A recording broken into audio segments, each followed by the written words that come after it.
এবার মুখার্জি বাড়ির রথ ধরে টানলো গীতা। হ্যাঁ বন্ধুরা, আপনারা ঠিক এমনটাই দেখতে পাবেন গীতা এলএলবি ধারাবাহিকের আজকের পর্বতে। ব্রজবালা দেবী ভজন মিত্তিরকে বলে, বাপ মেয়ে তো এই কেসটা লড়ছে, তোমার আর কোনো প্রয়োজন নেই, চাইলে বলো গীতাকে বলে কিছু মাইনে দিয়ে তোমাকে ওর কাজের জন্য রেখে দেবে জুনিয়র হিসেবে।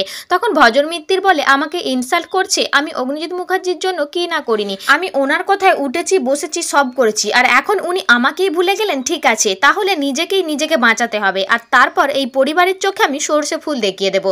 এরপর ভজন মিত্তির ন্যাপাকে ফোন করে বলে, ন্যাপা কালকে রথযাত্রায় হবে, উড়িয়ে দাও গীতাকে, নইলে আমি ফেঁসে যাব। অন্যদিকে দেখা যায় বড়বাবু গীতাকে ফোন করে বলে, কালকে আপনার ওপর আক্রমণ হওয়ার সম্ভাবনা রয়েছে, আমার মনে হচ্ছে ন্যাপা ভিড়ের মধ্যে কোথাও একটা থেকে যাবে।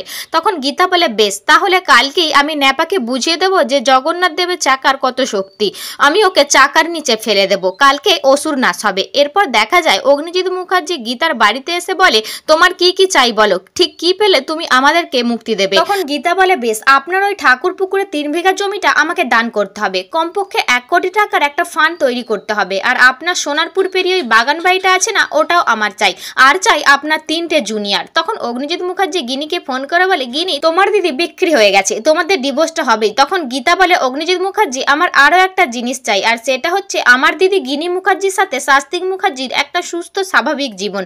আপনার কাছ থেকে যা যা চেয়েছি তাই দিয়ে আমি অত্যাচারী গৃহবধূদের জন্য আশ্রম, হাসপাতাল আর শিক্ষালয় বানাবো। অ্যাডভোকেট গীতা এলএলবি বিক্রি নেই, আমার দিদির কেসটা আমি লড়বো, আর আপনি যদি কেসটা কোর্টে নিয়ে যান না, তাহলে আমি আপনার কাছা খুলে রেখে দেবো। এরপর আগামী পর্বে দেখা যায় ব্রজবালা দেবী বলে, এবার অন্য কেউ রথের দড়ি টানবে। তখনই গীতা এসে রথের দড়ি ধরে আর বলে, জয় জগন্নাথ। তো বন্ধুরা, ভিডিওটি কেমন লাগলো কমেন্ট করে জানাবে।